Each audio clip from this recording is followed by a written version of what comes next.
पुष्पांजलि मोइत्रा। झूठा है पाकिस्तान, झूठे हैं उसके दावे। पाकिस्तान किस हद तक झूठ बोलता है, फर्जी कहानियां बनाता है, यह अब पूरी दुनिया के सामने आ गया है। भारतीय वायुसेना की कार्रवाई से बौखलाया पाकिस्तान ऐसी उल जुलूल बयानबाजी करने में जुटा है कि पूरी दुनिया के सामने अब उसकी ही किरकिरी हो रही है। हद तो तब हो गई जब भारतीय वायुसेना की कार्रवाई से पाकिस्तान बौखलाहट में अपने ही पायलट को भारत का बता बैठा। दरअसल पुलवामा में हमले के बाद जब भारत ने बालाकोट, चकोटी और मुजफ्फराबाद जैश के आतंकी ठिकानों पर एयर स्ट्राइक किया तो पाकिस्तान में हड़कंप मच गया। आनन फानन में पहले तो पाकिस्तान ने यह दावा किया कि उन्हें कोई नुकसान नहीं हुआ, लेकिन अगले ही दिन पाकिस्तान की वायुसेना ने भारतीय सीमा में घुसने की हिमाकत की। सुबह हमारी बात हुई आर्मी चीफ की, एयर चीफ की और मेरी, और हमने इसलिए एक्शन नहीं लिया सुबह क्योंकि हमें पूरी तरह पता नहीं था कि किस तरह का डैमेज हुआ है पाकिस्तान में वो, और जब तक वो हमें पता ना चलता तो ये भी बड़ा इररिस्पॉन्सिबल होना था पाकिस्तान से कि अगर हम एक्शन ले लेते और हिंदुस्तान की कैजुअल्टीज़ कर देते जब हमारी कोई कैजुअल्टी नहीं हुई थी। तो लिहाजा हमने इंतज़ार की और आज हमने एक्शन लिया। हमारा पहले से प्लान था कि कोई कोलैटरल डैमेज ना हो, कोई कैजुअल्टीज़ ना हो, सिर्फ हम ये बताएं हिंदुस्तान को कि हमारे में कैपेबिलिटी है कि अगर आप हमारी मुल्क में आ सकते हैं तो हम भी आपके मुल्क में जाके कार्रवाई कर सकते हैं। सिर्फ इसका ये मकसद था। दो हिंदुस्तान के मिग्स ने पाकिस्तान की रिटेलिएशन में बॉर्डर क्रॉस किया, उनको शूट डाउन किया गया। पाकिस्तान की इस हरकत का भारतीय सेना ने भी मुंहतोड़ जवाब दिया और सीमा में घुसे पाक के F-16 विमानों को बुरी तरह खदेड़ दिया। इस कार्रवाई में सेना ने पाक के एक F-16 विमान को भी ध्वस्त कर दिया, लेकिन बदकिस्मती से इस कार्रवाई में एक भारतीय मिग भी क्रैश हो गया और इसके विंग कमांडर अभिनंदन वर्धमान को उन्होंने बंदी बना लिया। लेकिन पाकिस्तान ने इस पर भी एक ऐसी झूठी कहानी गढ़ दी। पाकिस्तानी सेना के प्रवक्ता मेजर जनरल आसिफ गफूर ने दावा किया कि पाक ने भारत के 2 विमानों को गिराया है और 2 पायलटों को अपने कब्जे में लिया है, जिसमें एक घायल है जिनका इलाज अस्पताल में चल रहा है।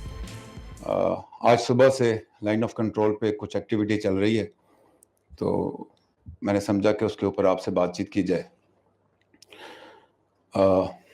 आज सुबह पाकिस्तान एयरफोर्स ने अपनी एयर लाइन ऑफ कंट्रोल के पार इंडियन ऑक्युपाइड कश्मीर में 6 टारगेट्स एंगेज किए। जैसा कि बात चल रही थी पिछले चंद दिनों से कि क्योंकि इंडिया ने हमारे ऊपर अग्रेशन किया, लाइन ऑफ कंट्रोल वायलेट की, और फिर जिस तरीके से उसके बाद क्लेम किया गया कि एक अलेज्ड टेररिस्ट जो हाइड आउट है उसको डिस्ट्रॉय किया और 350 दहशतगर्द उसमें मारे गए, उसके ऊपर मैंने कल आपसे बात की थी। पाकिस्तान आर्म फोर्सेस और पाकिस्तान एयर फोर्स के पास जवाब देने के अलावा कोई चारा नहीं था। लेकिन जवाब कैसे दिया जाता? क्या उसी तरीके से जिस तरीके से भारत ने दिया, या वो तरीका जो कि एक जिम्मेदार मुल्क का होता है? जब रब की ज़ात आपको कैपेबिलिटी और कैपेसिटी देती है तो उसमें शुक्र का एलिमेंट आता है। वो इस्तेमाल करने से ज़्यादा आपके सेल्फ डिफेंस के लिए होती है। पाकिस्तान आर्म फोर्सेस के पास कैपेबिलिटी भी, कैपेसिटी भी, विल भी, रिजॉल्व भी, अवाम का साथ भी, हर किस्म की चीज़ मौजूद है। लेकिन चूंकि हम जिम्मेदार रियासत हैं, हम अमन चाहते हैं, तो आज सुबह जब पाकिस्तान एयर फोर्स ने वो टारगेट लेने थे तो सबसे पहले हमने ये डिसाइड किया कि हम कोई मिलिट्री टारगेट नहीं लेंगे। दूसरा हमने डिसाइड किया कि हमारे टारगेट के एंगेज करने के रिजल्ट में किसी इंसानी ज़िंदगी का नुकसान ना हो, ना सिर्फ इंसानी ज़िंदगी का बल्कि कोई कोलेटरल डैमेज भी ना हो। तो जब हमारे एयरफोर्स अपनी हदूद के अंदर रहते हुए जो टारगेट्स हमने सेलेक्ट किए हुए थे, 6 टारगेट हमने सेलेक्ट किए, उन टारगेट्स पे हमारे पायलट्स ने लॉक किया और फिर उसको लॉक करने के बाद थोड़ा फासले पे हमने खुली जगह पे वो स्ट्राइक्स की। मकसद ये था कि हमारे पास कैपेबिलिटी, विल, रिजॉल्व है, लेकिन हम कोई ऐसा काम नहीं करना चाहते जो हमें गैर जिम्मेदार साबित करे। तो स्ट्राइक्स हमने ली भिम्बर गली, केजी टॉप और उनके नारियान के इलाके में जो उनके सप्लाई डिपोज थे, उन तमाम टारगेट्स को हमने एक्यूरेसी से लॉक किया।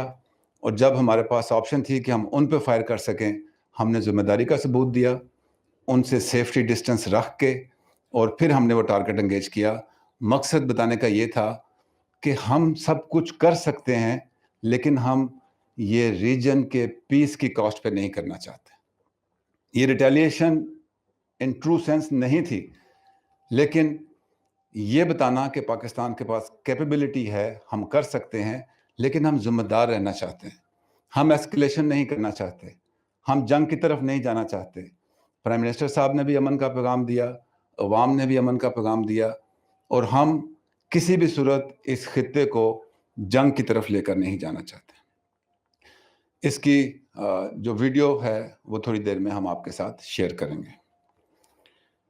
जब पाकिस्तान एयरफोर्स ने ये टारगेट ले लिए, तो उसके बाद इंडियन एयरफोर्स के 2 जहाज एक बार फिर लाइन ऑफ कंट्रोल की खिलाफ वर्जी करके पाकिस्तान की हदूद में दाखिल हुए। पाकिस्तान एयरफोर्स तैयार थी, उन्होंने उसको टेक ऑन किया, आपस में एंगेजमेंट हुई, जिसके नतीजे में दोनों भारतीय जहाज जो थे वो शूट डाउन हुए। उनमें से एक का रैकेज हमारी साइड पे गिरा, जबकि दूसरे का रैकेज उनकी साइड पे गिरा। इसके अलावा भी इंडिया के एक जहाज़ के गिरने की इतला है जो थोड़ा अंदर है, लेकिन वो हमारी उसके साथ एंगेजमेंट नहीं हुई। 2 पायलट्स ज़मीन पे जो हमारी फोर्सेस मौजूद थी, उन्होंने उनको अपनी अरेस्ट में लिया, और जैसे उनके साथ एक महज़ब मुल्क सलूक करता है उसके मुताबिक उनके साथ सलूक किया। एक उनमें से ज़ख्मी थे, उनको हमने CMH मुंतकिल कर दिया है, इंशाल्लाह उनका पूरा ख्याल रखा जाएगा। India had informed about counter-terrorism action it took yesterday against a terrorist training camp of Jaish-e-Mohammed in Pakistan, based on credible evidence that Jaish-e-Mohammed intended to launch more attacks. Against this counter-terrorism action, Pakistan has responded this morning by using its Air Force to target military installations on the Indian side. Due to our high state of readiness and alertness, Pakistan's attempts were foiled successfully. The Pakistan Air Force was detected and the Indian Air Force responded instantly.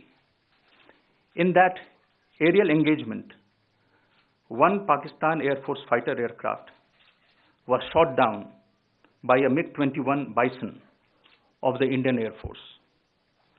The Pakistani aircraft was seen by ground forces falling from the sky on the Pakistan side. In this engagement, we have unfortunately lost one MiG-21. The pilot is missing in action. Pakistan has claimed that he is in their custody. We are ascertaining the facts. लेकिन पाकिस्तान अपनी इस कहानी पर भी ज्यादा देर टिक नहीं पाया और अपने ही बुने झूठ के जाल में फंस गया। थोड़ी देर बाद उन्हें अपने दावे पर सफाई जारी करनी पड़ी। पाक सेना के प्रवक्ता ने ट्वीट कर साफ किया कि उनके कब्जे में भारत का सिर्फ एक ही कमांडर है। ऐसे में सवाल उठता है कि जिस दूसरे घायल पायलट का पाकिस्तान ने जिक्र किया वो कौन था? आखिर चंद घंटों में ही दूसरा पायलट कहां गायब हो गया, जिसे पाकिस्तानी सेना ने हिरासत में लेने का दावा किया था? जाहिर है पाकिस्तान जिस घायल पायलट के अपने कब्जे में होने की बात कर रहा था वो उनका अपना ही पायलट था। हड़बड़ी में पाकिस्तान अपने ही पायलट को भारत का बता रहा था, जिसके बाद दुनिया भर में उसका मजाक उड़ गया। 2 दिन में पाकिस्तान जितनी बार भी सामने आया एक नए झूठ के साथ आया।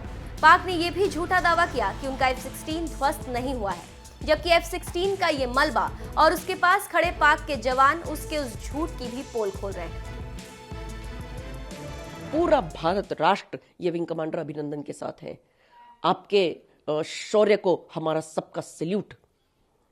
पाकिस्तान ने ये जो हरकत की है उस हरकत को पाकिस्तान को बहुत महंगा पड़ने वाला है, क्योंकि जिनेवा कन्वेंशन जो है उसके अनुसार आप जब भी POW को लेते हैं you are not suppose to touch him, लेकिन पाकिस्तान ने बहुत मारा है विंग कमांडर अभिनंदन को, जिसका उनको जवाब जरूर देना पड़ेगा।